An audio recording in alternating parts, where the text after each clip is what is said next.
Hello and welcome. My name is Tim Bullis and I lead the Communications and Community Engagement team at Chesterfield County Public Schools. I'm joined here today by Dr. Merv Doherty, our Superintendent of Schools, who has had very little sleep during the past 3 weeks while trying to determine the best plan forward for the start of the 2020-2021 school year. When in-person instruction was stopped on March 12th, little did public schools across Virginia know what was in store for them. 4 months later, COVID-19 continues to plague the world, and school divisions across the country are still trying to determine when is the right time to return to in-person classroom instruction. On July 20th, the Chesterfield County School Board voted to start the 2020-2021 school year in a virtual learning environment.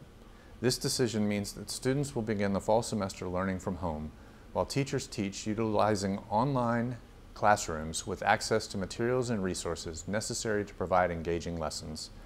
The school board committed to a phased-in approach to starting the 2020-21 school year, working with local and state public health experts to identify metrics necessary for safely returning all students to in-person instruction.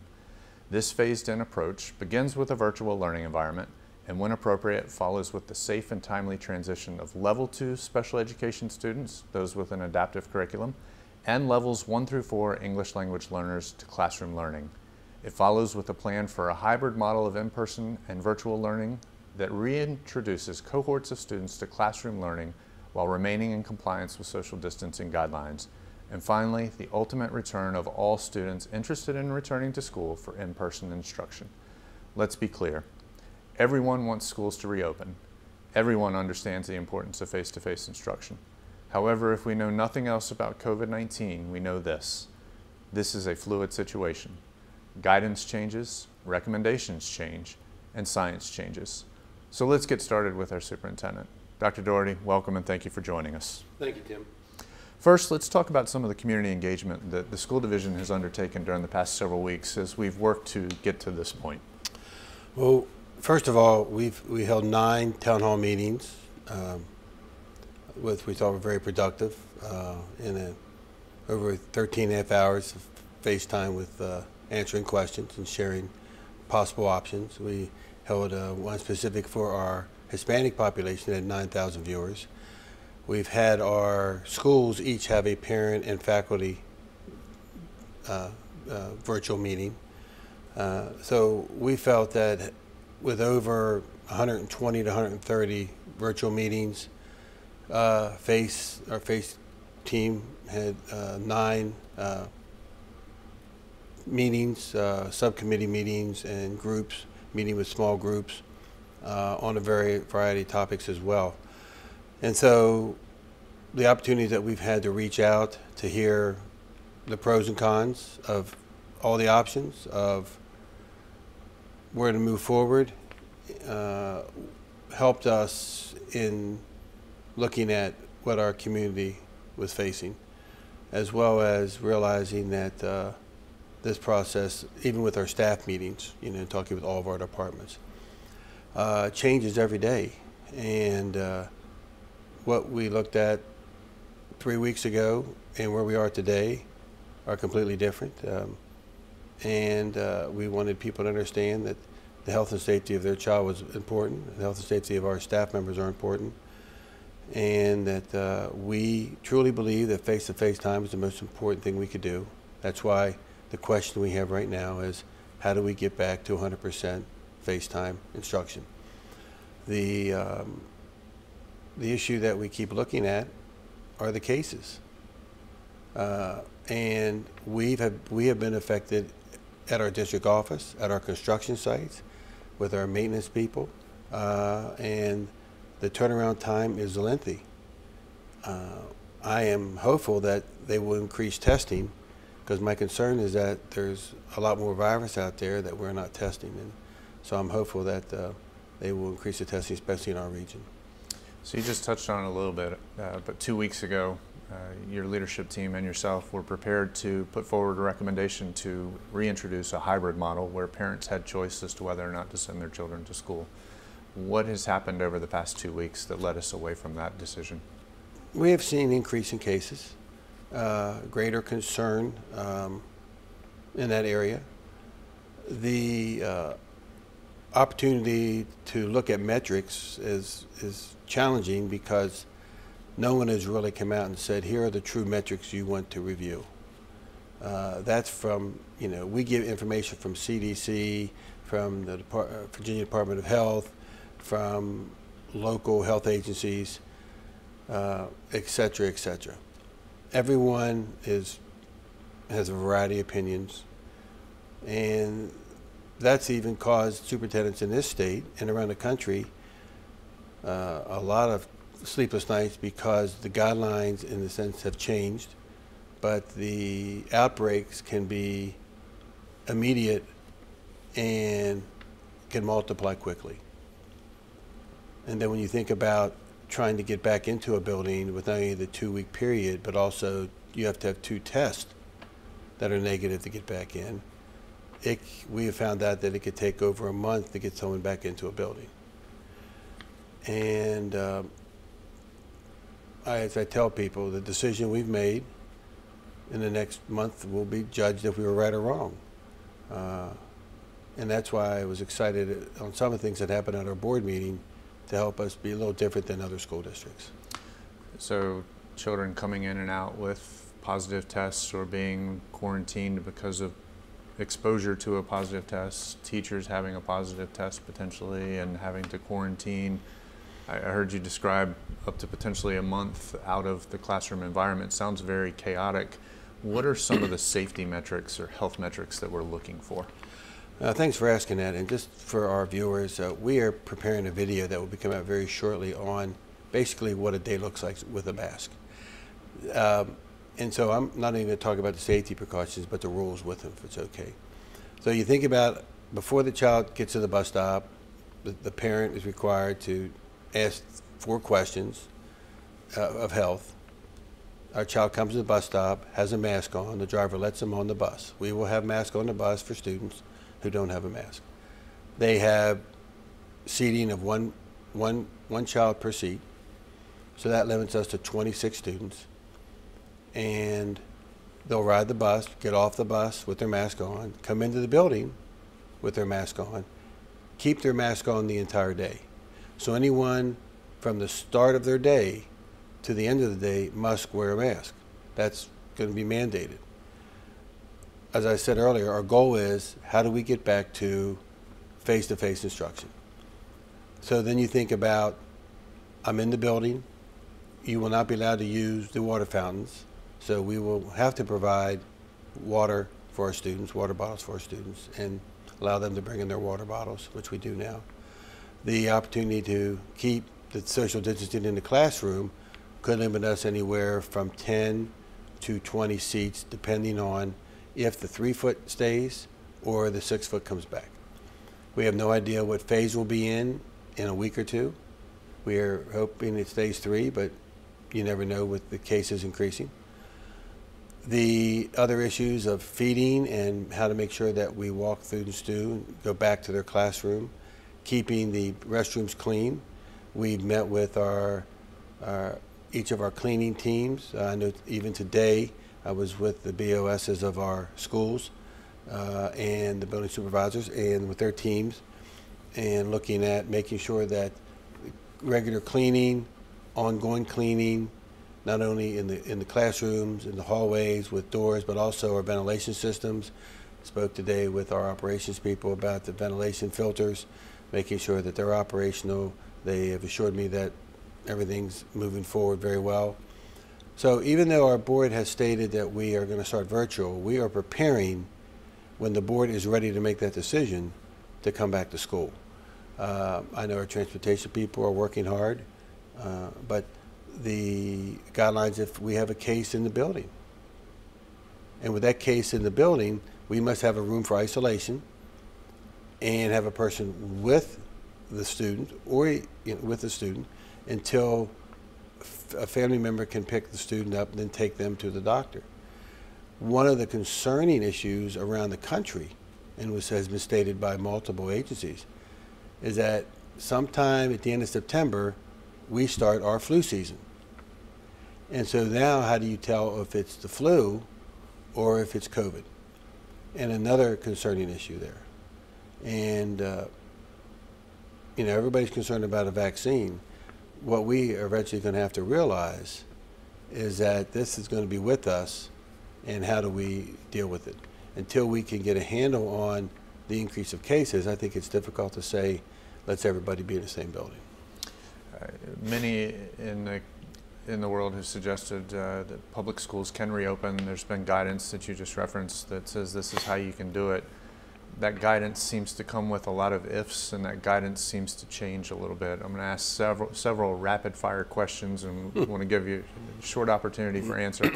You mentioned only being able to put one child per seat on a school bus, and that guidance is a positive change. It used to be that you had to put them every other seat.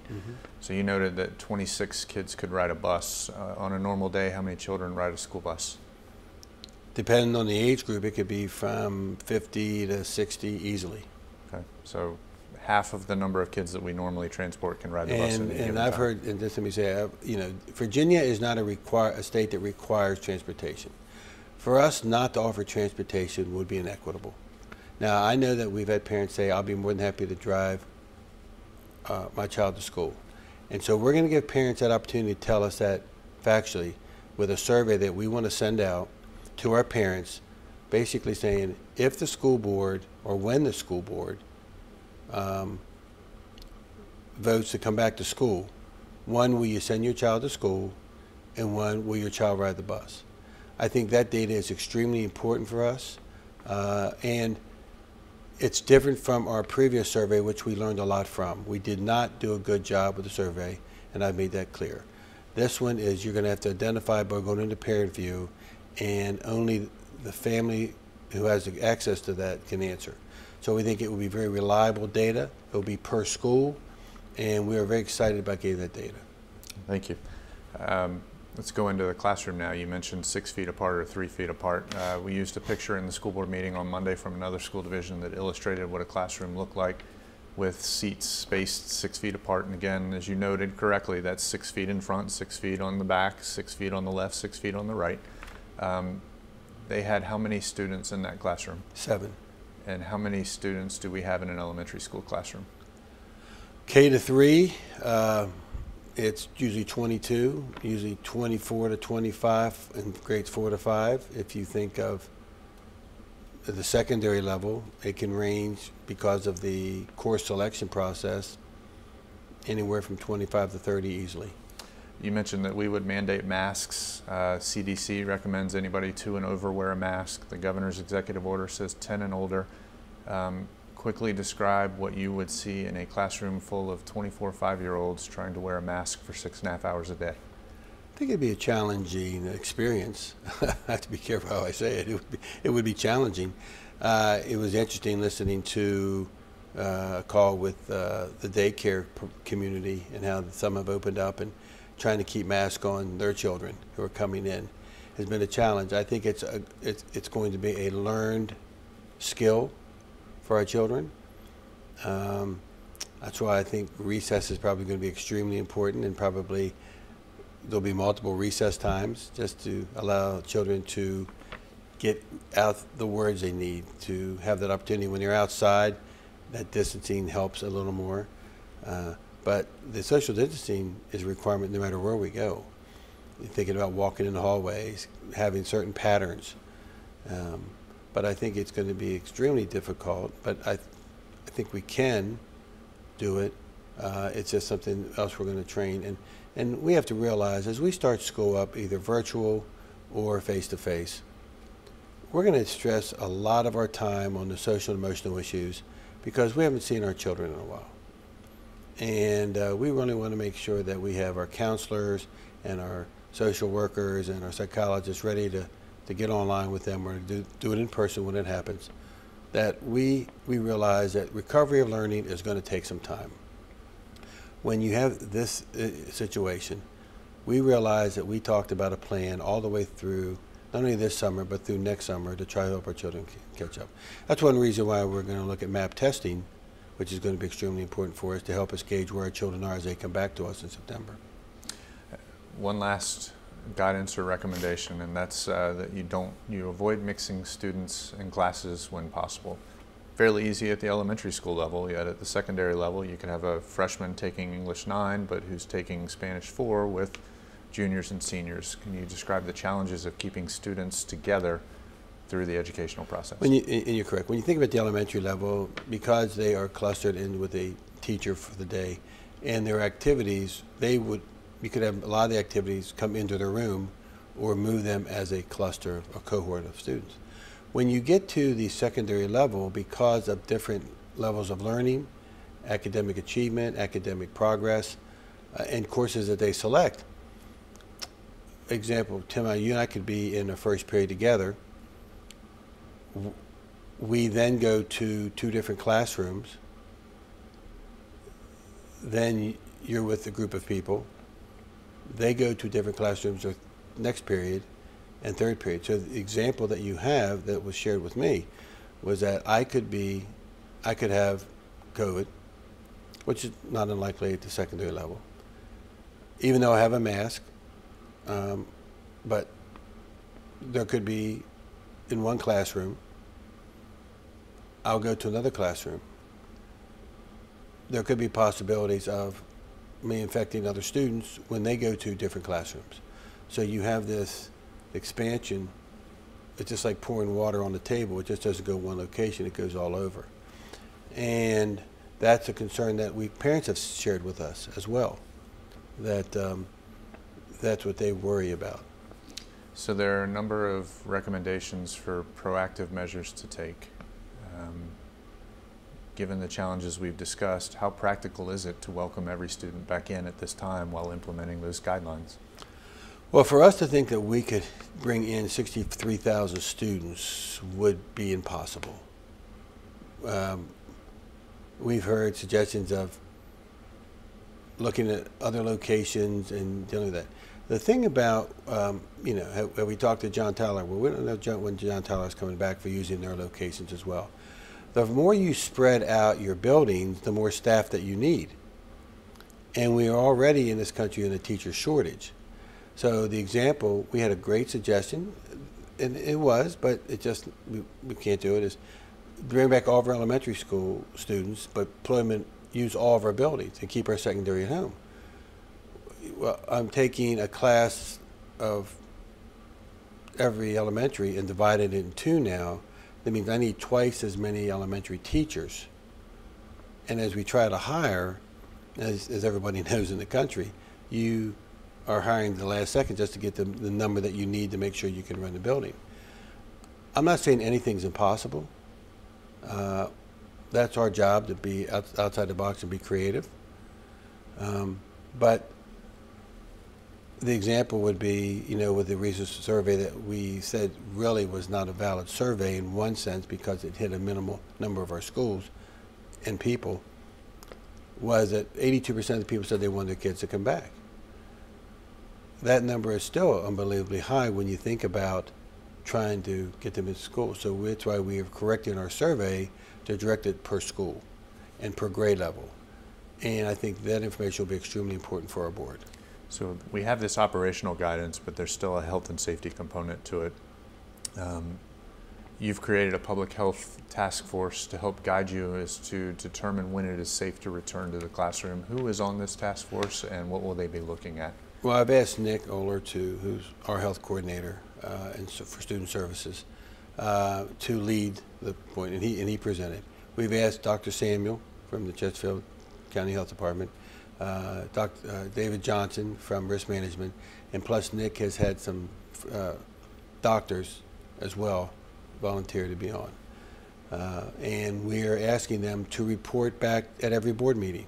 Nick will come with a report from the committee, and the big question is, what is your advice on the health side for us to go back to school?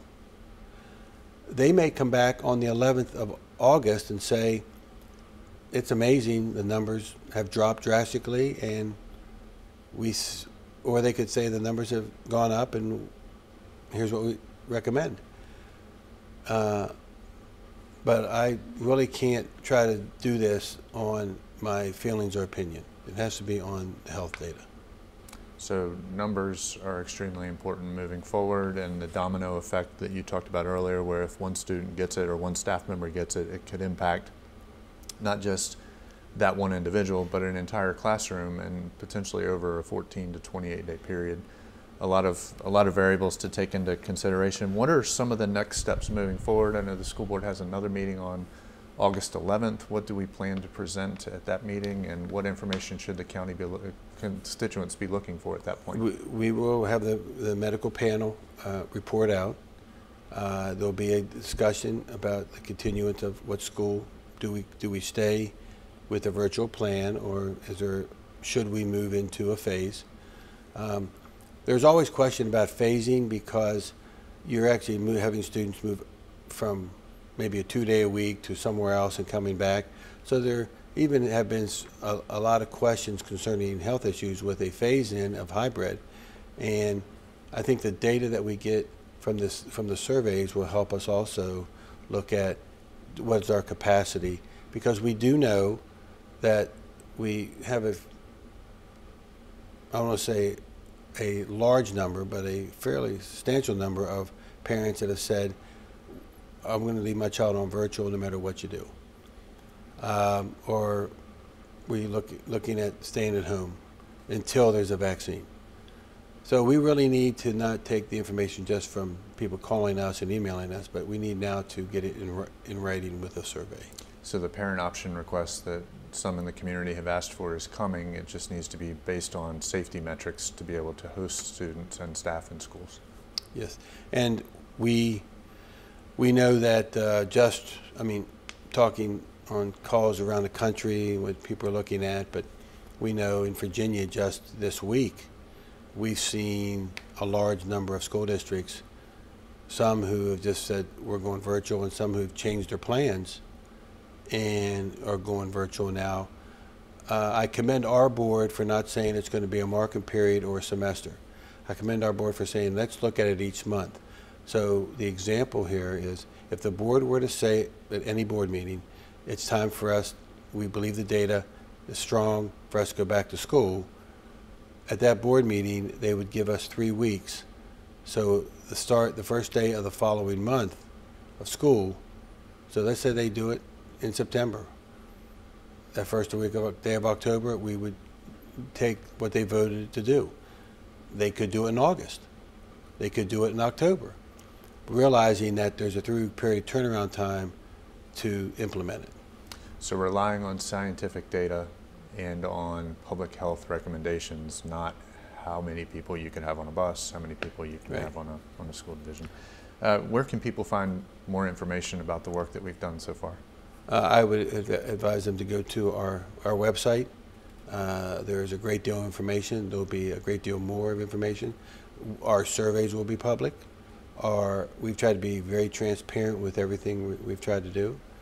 We know that we have parents that are desperately asking us for their children to come back to school, and the opposite is occurring as well. So no matter what options we have, we said virtual would occur in all of the options that we submitted. So even though the school board may at some time say we're going to come back to school, we are not telling parents they don't have an option, that they could stay virtual. Thank you, Dr. Doherty. We appreciate your time and we appreciate your insight. Thank you for joining us today. We appreciate you taking time out of your schedules to listen to this update about where Chesterfield County Public Schools is and where we are headed. More importantly, thank you for your patience, your understanding, and your grace during this time. This is a challenging time for everybody involved. The school division certainly didn't create this pandemic, neither did parents, neither did anybody in our community who is being impacted by it. However, working together, we can continue to overcome the challenges that we have in front of us and learn ways to best serve our students and our staff. Thank you for joining us, and stay tuned. Information is changing weekly, and we will continue to provide updates as soon as we get them. Have a great day.